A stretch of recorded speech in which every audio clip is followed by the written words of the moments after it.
Good evening. I'm Theresa Ronnie. I'm from the Climate Desk. It is my pleasure and absolute delight to present Chris today. Chris Sherwood is the Secretary General, Negative Emissions Platform. He joins us from Brussels.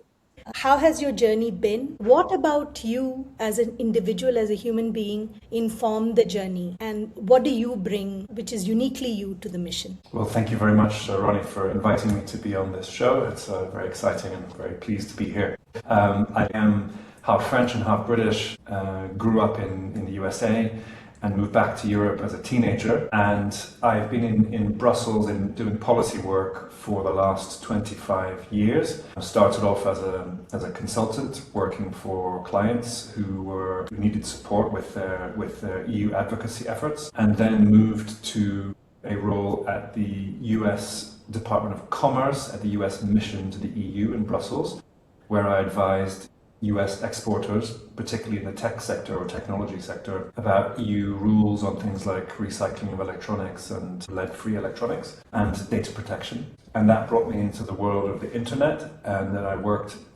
in the private sector for 13 years in various different companies as an internet company policy guy here in Brussels. And the last 5 years of those, I had the great privilege of being able to work in global roles, which gave me exposure to how government is done and how industry interacts with government around the world in all kinds of interesting places which work very differently from the European Union. That's where I was 3.5 years ago, and realized that I was the longest serving internet company lobbyist in Brussels at the time. And thought that I had been around the houses and seen much of what was there to see and done all the interesting things with big antitrust cases and privacy legislation, intellectual property rights, intermediary liability, illegal content, net neutrality, all those things. And I felt like I wanted a new challenge and to leave the tech policy terrain to younger and cleverer people than me.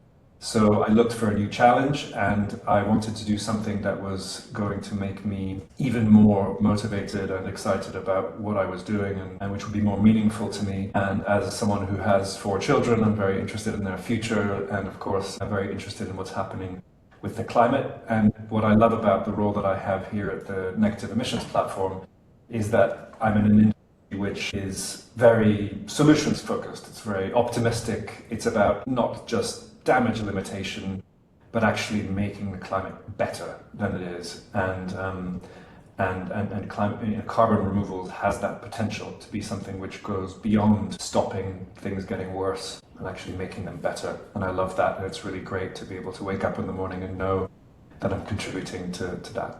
I totally resonate with that, Chris. And, just as a sidebar, I myself got into climate action only about 3 years ago. And it was only because my son turned, I think, 10 and a half or something at that time. And my mind went towards future planning for him from an environment perspective. And then one thing led to the other. So thank you for that.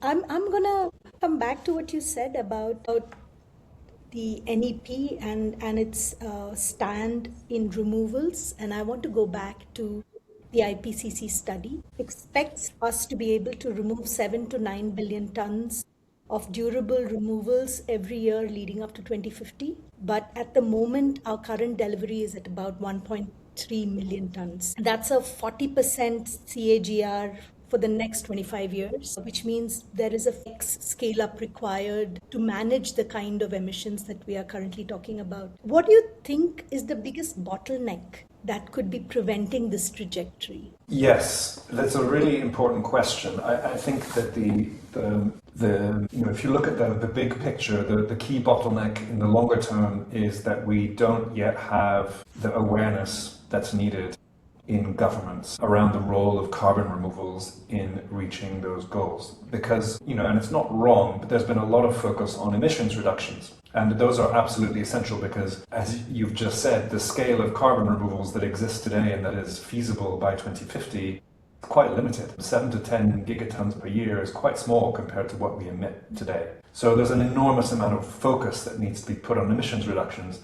I think the problem is that there hasn't been sufficient focus on the carbon removals element of that pathway. And that's the kind of longer term picture. I think in the short term, if you look at what's happening in the carbon removal sector right now, the bigger bottleneck for the next 1, 2, 3 years is the lack of demand, because in the absence of those governments putting in place industrial policy and environment policy and trade agreements and other things to push carbon removals forward towards that 2050 goal, it's the voluntary market which is generating carbon removal activities and creating an industry.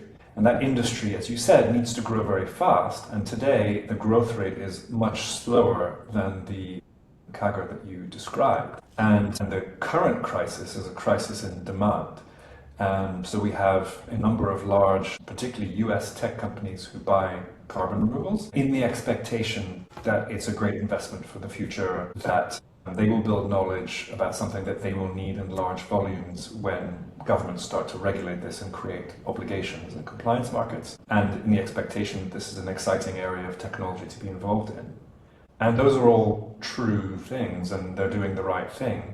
The problem is that it's really quite a limited number of companies which is buying quite a small amount of carbon removals today. And that's not enough to drive the sector towards the scale that it will need to be at if the governments are serious about procuring large quantities as we come up to 2050, procuring or generating large quantities of CDR. So Article 6 and its efficacy, therefore, would be really paramount to achieving the targets? Yes, I think Article 6 is an important element because we know that countries like Singapore, Malta, United Kingdom have large coastlines, and some of the smaller ones have not much else apart from coastline and water resources. We know that other countries are landlocked and have no water resources. Some countries have lots of biomass. Some countries don't. So every country will have its own unique set of natural resources, constraints, and its own potential to deliver the carbon removals that it needs to meet a net zero goal. And those will not be even, and they won't develop at the same speed. And therefore, international trade in carbon removal credits is going to be important in order to help us move towards that goal, and in order to create the liquidity in the market that really generates the scale fast enough, or that scales the industry at the required speed. So yes, it's an important thing. I would say what's more important is that individual governments actually start to bring carbon removals into their own domestic climate policies and begin to assess what their potential is to generate carbon removals. Because without that, there's no point in having a trading system under Article 6. So you first need to really understand what you can do and what your role is in the global system, and then you can use that Article 6. Thank you. That really helps. You, as NEP, were at COP30 with the CDR 30 pavilion. Chris, would you be able to share some insights, some ways forward that you made as a coalition? Areas of challenge or frustration? Yeah, sure. So that was a super exciting project. The Negative Emissions Platform, which is the industry association which I run, was one of the movers and shakers behind the CDR 30 initiative. CDR for carbon removals, of course, and 30 because of the COP30 name. And so that initiative was designed to mobilize the carbon removals community, universities, NGOs, think tanks, research organizations, and companies themselves, and the industry associations like us, to come together and collaborate on creating some kind of qualitatively different impact at COP, because our observation has been that previous COPs have not really seen much discussion of carbon removals, and it's time for that to change. So that was the logic of doing it, and it was a phenomenal success in some ways, because we managed to mobilize a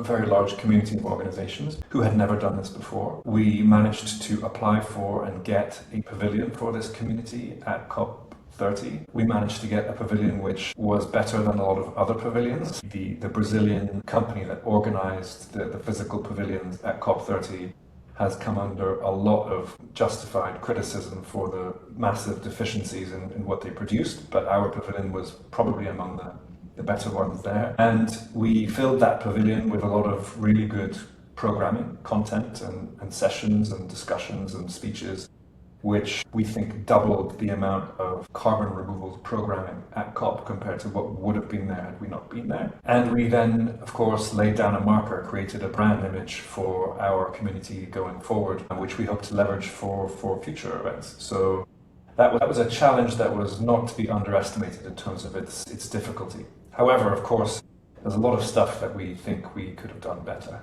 And we're working on that, and hopefully we'll have a much better impact and a much better set of tools that we deploy for our CDR community at COP31 in Antalya in Turkey in November this year. Fantastic. Actually, during COP29, we got together and a group of us over lunch in a back room in another pavilion discussed what we could do, and the idea of a carbon removals pavilion at COP was born then. So it took a year for us to come through. Did you have any countries show interest? Was there any sort of positive use case that you may want to share from your pavilion at COP30? Did anything stand out specifically? Was there any aha moment? There were lots of aha moments. I think some sessions were better attended than others. I think some of the most exciting sessions were indeed about government action. The Australian government, for example, made the first public announcement internationally of its carbon removals roadmap at the pavilion, and then discussed it the following day at the Australian pavilion. So we were very pleased to be there where it was first spoken about. There was a California state senator who came and spoke on one of our panels, along with some other very senior government officials from different countries. We had people from Brazil, from Denmark, from a number of different countries. I can't remember off the top of my head right now, but it was quite a list. And of course, we collaborated with other pavilions on topics where there was overlap. So whether it was the Singaporean pavilion, which also had programming about carbon removals, or the NDC partnership, which is a very interesting group. It's the science pavilions, there were some university pavilions, so there was lots of cooperation that we did there as well, cross promotion of what was going on. And the aim was really to create an easy way for participants in the Blue Zone at COP to engage with carbon removals wherever they were, whether they were with us at our pavilion or somewhere else. But we wanted them to be part of an audience that we built collectively. Wonderful. Chris, I just want to touch a little bit about the job market with the removals conversation. I'm not sure this is so much of a rallying point in Europe as it is in developing markets in and around India and in India itself. Jobs are a big conversation point, especially because we have demographic dividend working in our favor. So I'm constantly looking at numbers of jobs to be deployed and where these jobs are going to be coming from. So I was looking at IRENA numbers, and IRENA actually projects 16.6 million jobs worldwide from renewable energy jobs, specifically renewable energy. IRENA says we have 16.6 million people working in renewable energy jobs, but International Labour Organization says that by 2050, we will have 300 million new jobs created. Now, I'm going back to the IPCC report, where if we need to be removing 7 to 10 billion tons of carbon dioxide every year, we're going to have a 40% cumulative average growth rate for the next 25 years. So which means by that logic, even jobs need to increase. So by and large, if you looked at various listings of where the green jobs are and the conversations around it. So LinkedIn Global Green Jobs, they have a report which they released, percent up from 2015 in the number of green jobs. Workers with green skill from a hiring premium perspective, according to LinkedIn again in 24, is going to be up 30%. So if you were to also look at the median CDR jobs in Europe, or CDR jobs globally, if you looked at median CDR jobs, the salaries are $130,000 median. Whereas in a market like India, that is a large number from a per capita earning perspective, even if someone is able to earn half of that, that is a very showcaseable job skill. So, from a market where we've had a majority of Indian GDP be shaped by the services industry, CDR becomes part of the serviceable service industry. Actually like to ask you, because you have such a elevated policy view from Europe and from the US, and you understand what is happening globally, where do you think these jobs are going to come? If people, of course, every country has their NDC, every country has their, India is rolling out the CCTS, which is basically carbon credit trading system internally. So we go from voluntary to compliance. Europe CBAM applies to India. EU ETS FTA applies to India. There is a lot happening there. But there is a lot of flutter and a lot of chatter about the potential of working in the green economy. A lot of people have gotten certifications in India, but there is a gap between the jobs available and the visibility for them to be mapped against those jobs. Sure. So my understanding, and this is not based on any very scientific study, but my understanding is that there's something like 15,000 people working in carbon removals directly today worldwide. So it's still a very, very small community, and it's quite intimate, and it's a little bit of a bubble. And so that, has its pluses and its minuses, but that's kind of where we are today. As you say, that number of people is servicing an activity which is like 1 point something million tons of durable carbon removals per year, which is really very small. And if we need to get to 5,000 times that number, then we can hopefully expect 5,000 times that number of people being employed in carbon removals in the future. So we're talking about millions, many millions of people being employed doing carbon removals. And before I dive into the specifics of what kind of skills and what kind of jobs and where they might be, I think it's also worth pointing out that the way we think about carbon removals as an economic activity is shifting. A few years ago, it's the kind of what I call the carbon removals 1.0, 2.0, and 3.0. So carbon removals 1.0 was, we have a climate problem. We know that we need to remove some CO2 from the atmosphere. What should we do about that? Carbon removals 2.0 was, well, we've been working for some years on the science behind this, and here are a dozen or 2 dozen or 3 dozen different pathways, ways that we think we can remove CO2 from the atmosphere. And why don't we build this industry? And carbon removal 3.0 is, actually, carbon removal is an activity that you can do yourself if you're a steel company, and you can do it in 3 different ways. You can do yourself if you're a waste management company, water waste treatment or wastewater treatment, agriculture, food, construction, and all of these existing industries will actually integrate carbon removals into their own activities, products that they make, into the services that they provide, and that will provide revenues for those industries, for municipalities, and therefore, when we talk about carbon removal jobs, we are today thinking of that maybe as who works for a carbon removal startup company or a big bioenergy company, whereas in the future, we'll be talking about how many people, what percentage of the steel industry's workforce is actually working on the carbon removal element of the steel industry. And I think that is quite a different conversation that we'll be having in the future.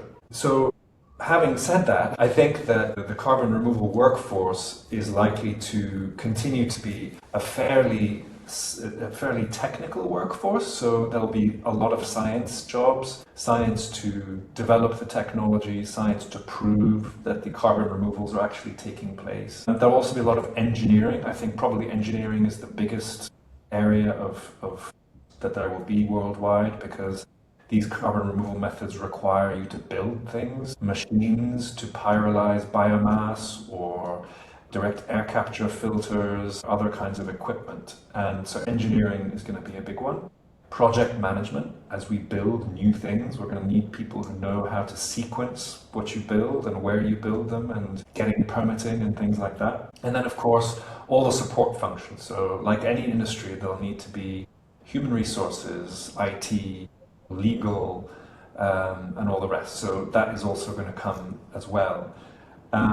In terms of the geographical focus, I mean, today, the industry, in terms of the where the companies are that are in the carbon removal space specifically today, about 80% of those are between North America and Europe, and 20% the rest of the world. And that's fine, but it's not really sustainable in the long term, because geographically and in terms of the biomass availability and in terms of the space requirements and in terms of the energy availability and in terms of the sheer numbers of people, there will need to be a lot more carbon removals happening elsewhere in the world than in North America and Europe. And we better have a model for this industry which is not extractive, because I think the Global South is sick and tired of seeing new industries pop up in the Global North and come and set up shop and use intellectual property rights and other things to kind of extract the revenues and the value from those industries which are deployed in the developing world, and then bring back the profits to Europe and North America. So it better be a different model, and it better be happening all around the world on a much larger scale than it is currently happening in North America and Europe. And I think that there's no reason to think that we can't do that. In the spirit of COP30, it's time for all of us to speak the same language. And as somebody who's dealt with policy making all your life and shaping policy all your life, you would see it differently. Every year something moves a little bit more towards the right direction, but we've taken quite a lot of time to come here. And I really enjoyed what you said about where we are today collectively and where industries therefore can start embodying carbon removal at scale for themselves, and how that is going to start impacting the numbers positively. Just as a side note, if your children were to pick things to do today, how would your parenting be different from the parenting your parents gave you? I think the world has changed so much since I was growing up from until now. I'm sure you feel the same. When I was little, there was no internet, there were no mobile phones, there was the Cold War, and today we're on the cusp of potentially some new global conflict. It's a very different, very hyper-connected world. I think we're all struggling to find what our place in this world. I think what we can do for our kids is to provide them with the right values and tell them what we think is important and encourage them to regard those things as important, and hope that we're sharing the right values with them. I have a daughter who is studying to be an architect. I hope that she builds wonderful buildings that provide people with good light and air and are healthy and happy places to be. I have another daughter who's studying filmmaking university. I hope that she's able to bring her skills to help communicate important stories for people around the world, so that we can build understanding and awareness of what's happening to those around us. My third daughter, we don't yet know, but she seems to be interested in international relations. I hope that she takes the humility that we all need to have to heart, and that she approaches international relations in a spirit of not so much pushing your own interests, but actually seeking to find common ground and understanding where other people are coming from.